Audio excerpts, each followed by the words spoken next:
নমস্কার, দেখছেন কলকাতা টিভি। আমি সুদীপ্ত রয়েছি আপনাদের সঙ্গে। শুরু করছি সেরা 10। আর প্রথমে যে খবরের দিকে নজর রাখবো, নিট কেলেঙ্কারি নিয়ে দেশ জুড়ে শোরগোলের মাঝে অনির্দিষ্টকালের জন্য স্থগিত নিট ইউজির কাউন্সিলিং। শনিবার কাউন্সিলিং হওয়ার কথা ছিল, সোমবার নিট নিয়ে সুপ্রিম কোর্টে শুনানির আগেই কাউন্সিলিং স্থগিত করে দেওয়া হয়েছে। এদিকে নিট কেলেঙ্কারির তদন্তে বাংলায় বিহারি পুলিশ।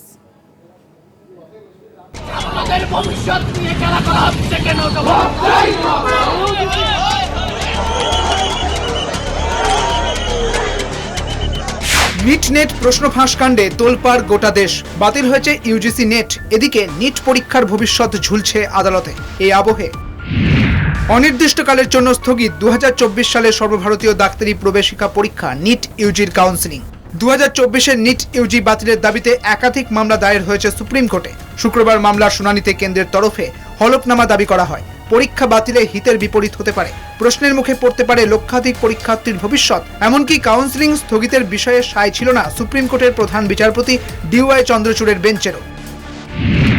এর আগে আয়োজক সংস্থা ন্যাশনাল টেস্টিং এজেন্সি বা এনটিএ এর তরফে আদালতে জানানো হয়েছিল 6 জুলাই থেকে নিট ইউজির কাউন্সিলিং প্রক্রিয়া শুরু হবে। এই আবহে অনির্দিষ্টকালের জন্য নিট ইউজি স্থগিতের সিদ্ধান্ত তাৎপর্যপূর্ণ বলে মনে করছে বিশেষজ্ঞ মহল, যদিও এই নিয়ে নতুন করে বিতর্ক শুরু হয়েছে। এই কাউন্সিলিং প্রসেস হতে পারে না, তার কারণ একটা রেজাল্ট বেরিয়েছে, যে রেজাল্টে স্ক্যাম হয়েছে, সেখানে যে র্যাঙ্ক বেরিয়েছে তার মধ্যে 1,500 জনকে পরে গ্রেস দেওয়া হয়েছিল বলে তাদেরকে আলাদা করে পরীক্ষা করতে বলে তারা সেপারেটলি এক্সাম দিয়েছে, তাদের আলাদা করে রেজাল্ট বেরিয়েছে। পুরোটা একটা ফাইনাল লিস্টে অ্যাসেম্বল হবে এবং আলটিমেটলি অল ইন্ডিয়া ওয়াইজ তার র্যাঙ্কিং হবে। সুতরাং এই নতুন করে পরীক্ষা হলে সবার র্যাঙ্ক তো অটোমেটিক করে পাল্টে যাবে। সুতরাং যে কাউন্সিলিং করা হওয়ার কথা বলেছিল, আমি সবার প্রথম এর কথা বলেছিলাম যে এই কাউন্সিলিং এটা কোনোদিন ভ্যালিড হতে পারে না, এই কাউন্সিলিং ক্যান্সেল হতে বাধ্য। আজকে সেটাই হলো, কাউন্সিলিং ক্যান্সেল হলো। এরই মধ্যে নিট প্রশ্নপত্র ফাঁস কেলেঙ্কারিতে নাম জড়িয়েছে বাংলার। পুলিশ সূত্রে জানা গিয়েছে, মধ্যমগ্রামের গঙ্গানগর এলাকায় কৌশিক করের ছাপাখানাতেই এই প্রশ্নপত্র ছাপা হয়েছিল। ইতিমধ্যে তাঁকে গ্রেপ্তার করা হয়েছে। শনিবার সেই ছাপাখানায় পৌঁছায় বিহার পুলিশের 2 সদস্যের প্রতিনিধি দল। সঙ্গে ছিল মধ্যমগ্রাম থানার পুলিশ। কলকাতা টিভি। পরবর্তী খবরের দিকে নজর রাখবো। ভাঙতে গিয়েছিল বিজেপি নেতার রিসর্ট, ভাঙা হলো তৃণমূল নেতার খামার বাড়ি। শিলিগুড়ির ভোরের আলো এলাকায় এই দুটি নির্মাণ বেআইনি বলে অভিযোগ। বৈধ কাগজ দেখিয়ে বাঁচেন বিজেপি নেতা, শেষ রক্ষা হলো না তৃণমূল নেতার। ভাঙা পড়ে তৃণমূল নেতার খামার বাড়ি। সরকারি জমিতে কি করে গড়ে উঠল খামার বাড়ি, উঠছে প্রশ্ন। দেখুন প্রতিবেদন। মুখ্যমন্ত্রীর নির্দেশ ছিলই, সেই মতোই অ্যাকশনে শিলিগুড়ি পুলিশ প্রশাসন। সকাল থেকে বুলডোজার অভিযানে রাজগঞ্জের বিডিও।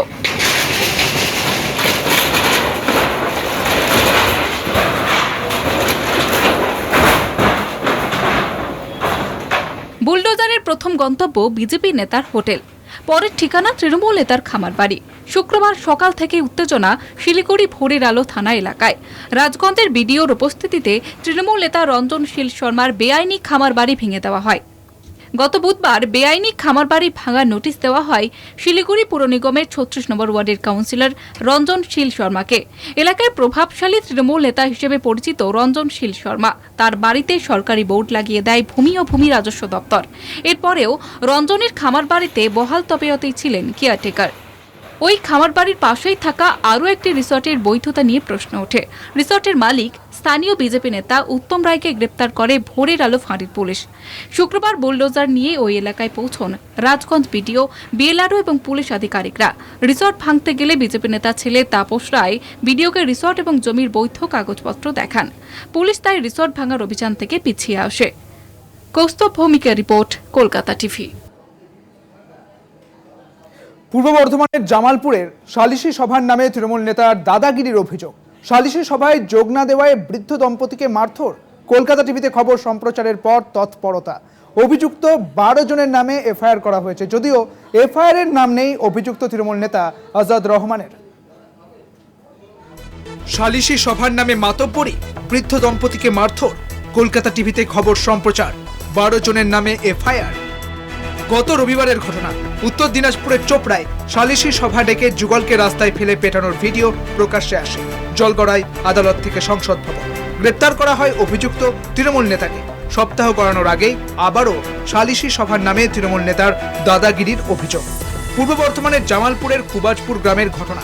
তৃণমূল নেতার ডাকা সালিশি সভায় হাজির না হওয়ায় বৃদ্ধ দম্পতিকে মারধরের অভিযোগ ওঠে। 14 জুনের ঘটনার খবর শুক্রবার সামনে আসে। কলকাতা টিভিতে সম্প্রচার হওয়ার পর হুঁশ ফেরে প্রশাসনে। গত 25 তারিখ পূর্ব বর্ধমান জেলার পুলিশ সুপারের কাছে লিখিত অভিযোগের ভিত্তিতে 12 জনের নামে এফআইআর করা হয়। যদিও এফআইআর এর নাম নেই মূল অভিযুক্ত তৃণমূলের অঞ্চল সভাপতি আজাদ রহমানের। মুখ্যমন্ত্রী এবং এসপিকে চিঠি দেওয়ার পরেও পুলিশি পদক্ষেপে এত গড়িমসি কেন? কেন এখনো ঘরছাড়া ওই পরিবার? শাসক দলকে নিশানা বিরোধীদের। বললেই তবে গিয়ে পুলিশের টনক নড়ে, এটা তো একটা অদ্ভুত অবস্থা। আর যিনি আসল অপরাধী তাকে তো এফআইআর এ নাম রাখা হলো না। ঠিক। অর্থাৎ এইভাবে যদি আসল অপরাধীকে যদি আড়াল করার চেষ্টা পুলিশই করে, তো এইভাবে মারধর তো চলতেই থাকবে। সেই কারণে আমি মনে করি যে এই সমস্ত ঘটনার পেছনে সরকারের এক তো হচ্ছে ভোট নীতি, আর সাম্প্রদায়িক নীতি হচ্ছে দায়ী। যে সাম্প্রদায়িক নীতি আর ভোট নীতির জন্যই অপরাধ।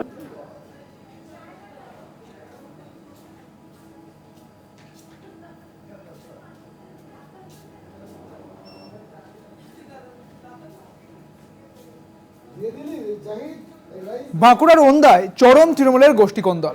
21শে জুলাইয়ের প্রস্তুতি মিছিল ঘিরে তৃণমূলের দুই গোষ্ঠীর দফায় দফায় উত্তেজনা। ওন্দা ব্লক তৃণমূল কার্যালয় ভাঙচুর, নেত্রীকে শ্লীলতাহানির অভিযোগ। মহিলার অভিযোগের ভিত্তিতে গ্রেপ্তার 3 তৃণমূল নেতা। ওন্দা তৃণমূলের গোষ্ঠীকন্দল, তৃণমূলের অফিস ভাঙচুর, মহিলা নেত্রীর শ্লীলতাহানি, গ্রেফতার প্রাক্তন বিধায়ক ঘনিষ্ঠ 3। লোকসভা ভোটে জয়ের পরেও গোষ্ঠীকন্দলে জেরবার শাসক দল। 21শে জুলাইয়ের আগে যা ভাবাচ্ছে তৃণমূলকে। বাঁকুড়ার ওন্দার ঘটনায় যেমন জল গড়িয়েছে থানা, পুলিশ, আদালত পর্যন্ত। ঘটনার সূত্রপাত শুক্রবার। ওন্দায় 21শে জুলাইয়ের প্রস্তুতি মিছিল ঘিরে দফায় দফায় উত্তেজনা তৈরি হয়।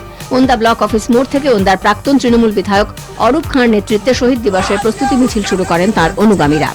এর কিছুক্ষণ পর তৃণমূল ব্লক সভাপতি উত্তম বিট দলের নেতাকর্মীদের নিয়ে পৃথক একটি মিছিল করেন। এই মিছিল ঘিরে ওন্দা শহরের বুকে প্রকাশ্যে আসে তৃণমূলের গোষ্ঠীকন্দল।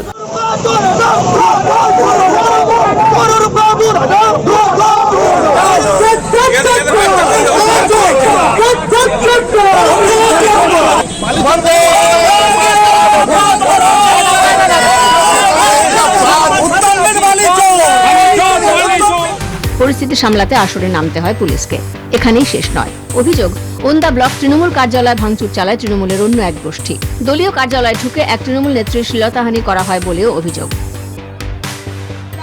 ওন্দা ব্লক তৃণমূল পার্টি অফিসে বসে আমি, উত্তম বিট মহাশয় এবং আরও প্রায় 8-10 জন ব্যক্তি মিলে আমরা ওখানে বসে 21শে জুলাই নিয়ে আলোচনা করছিলাম যে কিভাবে আমরা প্রস্তুতি নেব কলকাতা যাওয়ার। আশিস দে, দোলন পরমাণিক, তাপস কালিন্দী এবং রামজীবন সঙ্গে আরও ব্যক্তি আছে, যাদের নেতৃত্বে 2 পিকআপ ভ্যান লোক এসে পড়ে আমাদের উপরে হামলা চালায়। তাদের মধ্যে কয়েকজন আমার চুড়িদারের জামা ছিঁড়ে দেয়, আমাকে শ্লীলতাহানি করে এবং আমাকে মারধরও করা হয়। ওন্দা থানায় অভিযোগ দায়ের করেন ওই তৃণমূল নেত্রী। মহিলার অভিযোগের ভিত্তিতে গ্রেফতার করা হয়েছে তৃণমূলের সাধারণ সম্পাদক আশিস দে, তৃণমূল নেতা দোলন প্রামাণিক এবং সুবর্ণ মণ্ডলকে। 3 জনই ওন্দার প্রাক্তন তৃণমূল বিধায়ক অরূপ খাঁ ঘনিষ্ঠ। বাঁকুড়া থেকে স্বরূপ গঙ্গোপাধ্যায় রিপোর্ট, কলকাতা টিভি। চলুন বীরভূমের দিকে নজর রাখবো। বোলপুরে একই পরিবারের 3 জনকে পুড়িয়ে খুন, হাসপাতালে অগ্নিদগ্ধ স্বামীর মৃত্যু। স্থানীয় হাতুড়ের সঙ্গে ভাইয়ের স্ত্রীর বিবাহ বহির্ভূত সম্পর্ক জেনে ফেলায় খুন। প্রাথমিক তদন্তে অনুমান পুলিশের। আটক করা হয়েছে ভাইয়ের স্ত্রীকে। গ্রামবাসীদের বিক্ষোভ।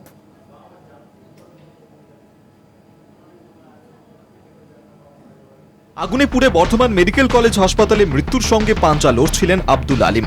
লড়াই শেষ হয়েছে তাঁর। আগেই মারা গিয়েছেন আব্দুলের স্ত্রী এবং 4 বছরের সন্তান।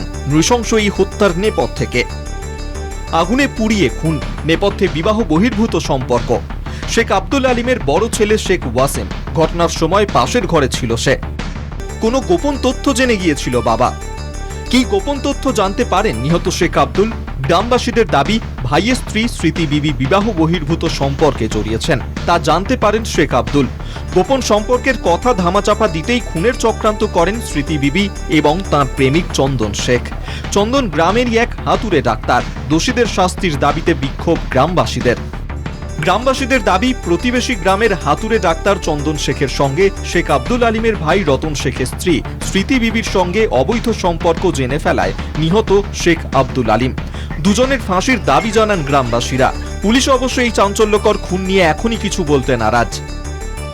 বীরভূমে নৃশংস খুনে সিবিআই তদন্তের দাবি পরিবারের। ফরেনসিক রিপোর্টের উপরেও রহস্যের জট খোলার নির্ভর করছে অনেকটাই। বীরভূম থেকে মনা বীরবংশী এবং বর্ধমান থেকে আমজাদ আলী শেখ, কলকাতা টিভি। আর এই মর্মান্তিক ঘটনাকে কেন্দ্র করে বাবা, মা এবং ভাইয়ের খুনিদের ফাঁসি চাইছেন ওয়াসিম আক্তার, অর্থাৎ সেই মায়ের যে মা মৃত্যু হয়েছে যার, তার বড় ছেলে। খুনিদের ফাঁসি চাইছেন তিনি এবং রপা বিবির এবং বাবারও তারা যে ফাঁসি চাইছে, অর্থাৎ তাদের যা খুন করা হয়েছে যাকে, অর্থাৎ মা এবং ছেলে এবং তার বাবাকে যখন খুন করা হয়েছে সেই অভিযুক্তের ফাঁসি চাইছেন সেই ছেলে। বিবাহ বহির্ভূত সম্পর্ক, সেই সম্পর্কের জেরেই এই খুন, এমনটা জানা গিয়েছে। তবে এই খবরে থাকবো, তবে একটা বিরতি নিচ্ছি, বিরতির পর ফিরছি, সঙ্গে থাকুন। ফিরে এলাম বিরতির পর। যে খবরের দিকে আমাদের নজর ছিল, অর্থাৎ বীরভূমের বোলপুরের রজতপুরে, যেখানে ভাই এবং মা এবং বাবাকে খুন করা হয়েছে, আগুন ধরিয়ে খুন হয়েছিল এবং তাদের ফাঁসি চাইছেন ওয়াসিম আক্তার। খুনিদের ফাঁসি চান রূপা বিবির বাবা ও কাকিমার সঙ্গে। স্থানীয় যে ডাক্তার রয়েছে তার বিবাহ বহির্ভূত সম্পর্ক ছিল, সেই সম্পর্কের জেরেই খুন বলে দাবি ওয়াসিমের, অর্থাৎ বাড়ির বড় ছেলের। আর এই ঘটনার পর রজতপুর থেকেই আমাদের প্রতিনিধি মনা বীরবংশী তিনি বিস্তারিত জানিয়েছেন, দেখুন সেই প্রতিবেদন। আমার যে কাকিমা ছিল, মানে সে নতুন করে একটা লোক ধরে ছাড়ে, মানে কোনো ইয়ে নাই, টাকা তার কাছে সব ঠিক আছে, টাকার জন্য সব করতে পারে। এবং আগে একবার হয়েছিল এরকম ঘটনা, তখন আমার বাবা মানে কেসটাকে সামলিয়েছিল, ঠিক আছে। আমার ফ্যামিলিতে যা কিছুই হয়, যত ঝামেলা হয় আমার বাবাই সামলায় সব কিছু। আবার সে যা হয়েছিল, এবার 1 বছর আগে থেকে চন্দন ইসলামের সাথে তার অ্যাফেয়ার, সে ব্যাপারটি কিন্তু আমরা জানি, কিন্তু আমরা কাউকে কিছু বলতে জানি না, যে যা করছে করুক। আর বলে কি করব, আগেও তো একবার হয়েছে এরকম, শুনেনি, যে যা করছে করুক। এর আগে অনেক খবর জানাজানি হয়েছিল, নিয়ে চন্দন ইসলাম কারোর কাছে শুনেছে যে আমরা সব জানি, নিয়ে আমার মায়ের কাছে আসে একদিন, নিয়ে কান্নাকাটি করছে যে যে রূপা বোন সবাই আমার জন্য এ বলছে, আমি কি এরকম ছেলে? মা বলছে তুমি কি করো না জানি না, কিন্তু বারবার ঢুকাতো তোমার ওই বাড়িতে ঠিক হয় না। তাই আমার কাকিকেও ডাকলো, খুব কান্নাকাটি করলো দুজনাতে। আমরা তো শিওর হয়ে গেলাম, তখনই শিওর হয়ে গেলাম। তো আমার কাকি তখন বলছে আপনি আর আমার বাড়ি কোনো দিন আসবেন না, আমার দিকে তাকাবেন না। আমার সেদিন কি চন্দন ইসলাম ছিল তোমাদের? সেদিন আমাদের বাড়িতে ছিল। তারপর চন্দন ইসলাম, আমার মা তাকে চা করে দেয়, চা খেলো, তারপরে সে চলে গেল, ঠিক আছে। এবার যা হলো, অনেক তার বেশ কিছুদিন পর, কয়েক মাস পর, ওর সাথে আমাদের সেরকম আর কথা হতো না ভালো করে, ঠিক আছে। যে সব কিছু জানাজানি হয়ে গেছে বলে কথা হতো না, আর ও আর এই বাড়িতে ঢুকতে পারতো না। প্রথমে দিনে 2বার 3বার। আমার একটা প্রশ্ন, এমন কি ঘটনা ঘটলো যেটা তোমার ভাই, তোমার বাবা, তোমার মা, 3 জনকে নৃশংসভাবে মেরে ফেরা হলো? এমন কি ঘটনা ঘটলো, মানে লাস্ট কি কথা কাটাকাটি হয়েছে, যদি একটু বলো। কথা কাটাকাটি আমাদের মধ্যে কিছুই হয়নি। এবার আমরা আমার ফ্যামিলি সেটা সব কিছু জেনে গেছে বলে এটা ও করেছে। এবার ও এটা চাইছিল যে আমরা কাউকে যেন না বলতে পারি। সে আমার অ্যাক্সিডেন্ট আমাকেও দিত, সে আমাকেও রাখতো না, কিন্তু তার হাত পুড়ে গেছে বলে আমাকে সে ছেড়ে দিল। তোমার পৃথিবী বলতে তোমার বাবা, মা, ভাইও রয়েছে, তারা সকলেই আর নেই পৃথিবীতে। তুমি যারা দোষী তাদের কি শাস্তি দাবি করো? আমি চাই তারা যেন সারা জীবন কষ্ট পাক, আর আমি তো তাদের ফাঁসিই চাই। যতজন আছে জড়িত তাদের জন্য ফাঁসি চাই। রূপা বিবি যিনি মারা গেছেন, তার বাবা মানে লোহাগড়, বোলপুর শান্তিনিকেতন থানার অন্তর্গত লোহাগড়, তার বাবাও রয়েছেন। আমি ওনার সঙ্গে একটু কথা বলবো। আপনি পুরো ঘটনাটা শুনলাম, আপনি এই মুহূর্তে কি দাবি করবেন? আমি ওদের ফাঁসি চাই, ওদের ফাঁসি যাবে। আমরা জীবনে বদলে জীবন চাই, আমি ওদিকে ছাড়বো না, আমি ওদিকে ফাঁসি চাই। আমি সরকারকে বলেছি, সরকারকে আমি মুখ্যমন্ত্রীকেও বলেছি, আমি বলেছি আমি ফাঁসি চাই, আর ফাঁসি চাই। রূপা বিবি, তিনি তার যে বড় ছেলে, কথা বললাম, তার বাবার সাথেও কথা বললাম, ছেলে বাবা রজতপুর গ্রাম, বোলপুর, লোহাগড়, বীরভূমের মানুষ চাইছে যারা দোষী তাদের কঠিনতম শাস্তি হোক। রজতপুর গ্রাম থেকে ক্যামেরায় মনোজের সাথে মনা বীরবংশী, কলকাতা টিভি। চলুন পরবর্তী খবরের দিকে নজর রাখবো। মাথাভাঙায় বিজেপির সংখ্যালঘু মোর্চার মহিলা নেত্রীকে হেনস্থার ঘটনায় নেত্রীর ছেঁড়া জামাকাপড় চাইল পুলিশ।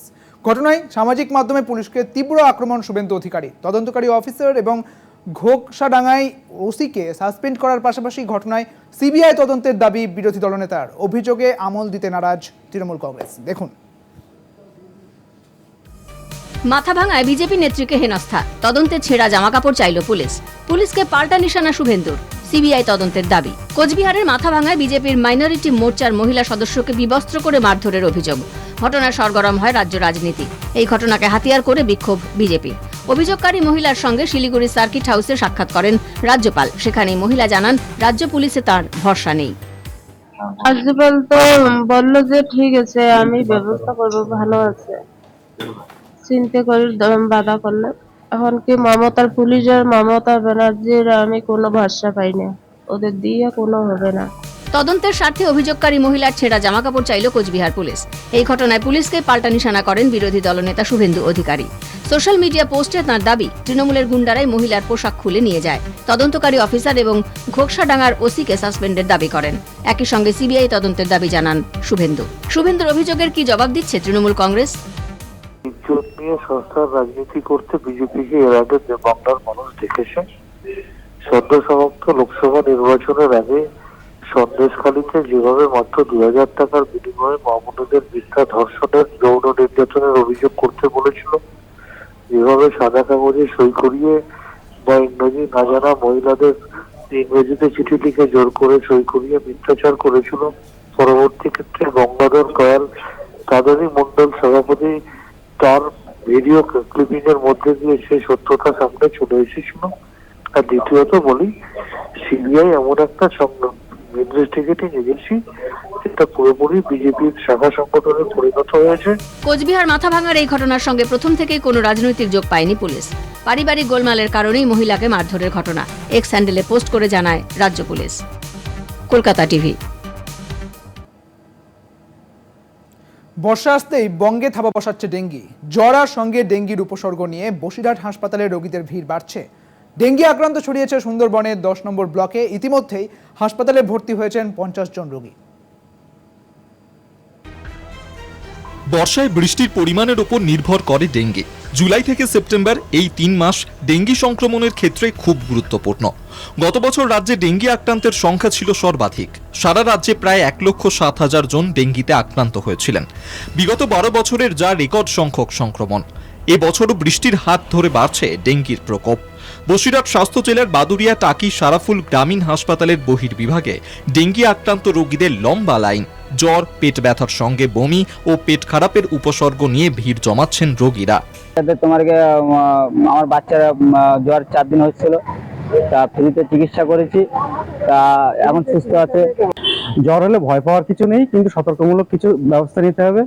যেমন কি জ্বর যদি প্রথমে আসে তাহলে নিকটবর্তী স্বাস্থ্যকেন্দ্রে যান বা আমাদের হসপিটালে চলে আসুন, আরো হসপিটালে চলে আসুন এবং সেখানে ডাক্তারদের পরামর্শ নিন। ভয় পাওয়ার কিছু নেই, অযথা আতঙ্কিত হওয়ার কিছু নেই। স্বাস্থ্য দফতরের আধিকারিকদের পাশাপাশি ডেঙ্গি লড়াইয়ে বার্তা দেন কলকাতার মেয়র ফিরহাদ হাকিম। জমা জল এবং আশপাশ পরিষ্কার রাখার উপদেশ দিলেন টক টু মেয়রের অনুষ্ঠান থেকে। 30শে জুন পর্যন্ত আমাদের গত বছর যা ছিল তাতে 37% কম আছে, কিন্তু আমাদের সতর্ক থাকতে হবে। আপনাদেরও সহযোগিতা চাই। যেখানে জল জমে রয়েছে, যেখানে আমরা প্রচার অলরেডি স্টার্ট করেছি, অটোতে প্রচার স্টার্ট করেছি। আমাদের ওই কমিটিটা হয়েছে যারা 7 দিন অন্তর অন্তর এলাকায় ঘুরবে, কিন্তু আপনারা একটু সচেতনতা বাড়ান, তাহলে আমরা কীভাবে সবাই মিলে লড়াই করলে ডেঙ্গু আমরা প্রতিরোধ করতে পারব। চলতি বছরে এখন থেকেই ডেঙ্গি মোকাবিলায় তৎপর হতে পরামর্শ দিচ্ছেন চিকিৎসকরা। স্বাস্থ্য দফতরের পক্ষ থেকে বিভিন্ন স্বাস্থ্য কেন্দ্র ও ব্লক হাসপাতালগুলোকে সতর্ক থাকার পরামর্শ দেওয়া হয়েছে। সেই পাশাপাশি সাধারণ মানুষকে আশেপাশের জায়গা পরিষ্কার রাখতে এবং মশারি ব্যবহার করারও পরামর্শ দেওয়া হয়েছে। বসিরহাট থেকে সঞ্জিত চক্রবর্তীর রিপোর্ট, কলকাতা টিভি। উত্তরবঙ্গ জুড়ে ভারী বৃষ্টি, বাড়ছে তিস্তা জলঢাকা সহ একাধিক নদ নদীর জলস্তর এবং তার জেরে ভিটেমাটি হারিয়েছে সাধারণ মানুষ এবং সেখানে লাল সতর্কতা জারি করা হয়েছে আবহাওয়া দপ্তরের পক্ষ থেকে।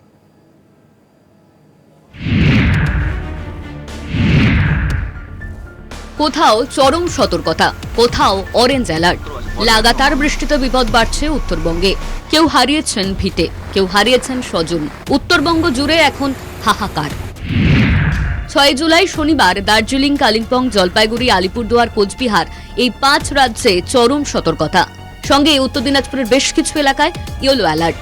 7 জুলাই রবিবার দার্জিলিং, কালিম্পং, জলপাইগুড়ি, আলিপুরদুয়ার, কোচবিহারে কমলা সতর্কতা জারি। 10 জুলাই পর্যন্ত উত্তরবঙ্গের সব জেলায় ভারী বৃষ্টির পূর্বাভাস আবহাওয়া দপ্তরের। শনিবার সকাল থেকেই জলপাইগুড়িতে বিক্ষিপ্তভাবে ভারী বৃষ্টি। তিস্তা নদী সংলগ্ন ময়নাগুড়ি ব্লকে বেশ কিছু এলাকায় জল ঢুকে বিপত্তি, চিন্তায় বাসিন্দারা। এদিন সকালে তিস্তা ব্যারেজ থেকে 2969.02 কিউসেক জল ছাড়া হয়। বানভাসির পরিস্থিতি, ধূপগুড়ি পুরসভার একাধিক ওয়ার্ডে হাঁটু জল পেরিয়ে যাতায়াত করতে হচ্ছে বাসিন্দাদের। তাদের অভিযোগ, বেহাল নিকাশি ব্যবস্থার জন্য প্রতি বছর বর্ষাতেই এভাবেই ভোগান্তি পোহাতে হয়। জলপাইগুড়ি শহরের DBC road, Kadamtala, station road, Ukilpara, Kamarpara, Beguntari, Dinbazar, merchant road এখনো জলে থই থই করছে। শহরে কোথায় কি অবস্থা তা খতিয়ে দেখে উপযুক্ত ব্যবস্থা নিচ্ছে পুরসভা। গত 24 ঘন্টায় টানা বৃষ্টিতে জলমগ্ন আলিপুরদুয়ার শহরের বিভিন্ন এলাকা। 24 ঘন্টা বৃষ্টি হয়েছে 120.60 মিলিমিটার।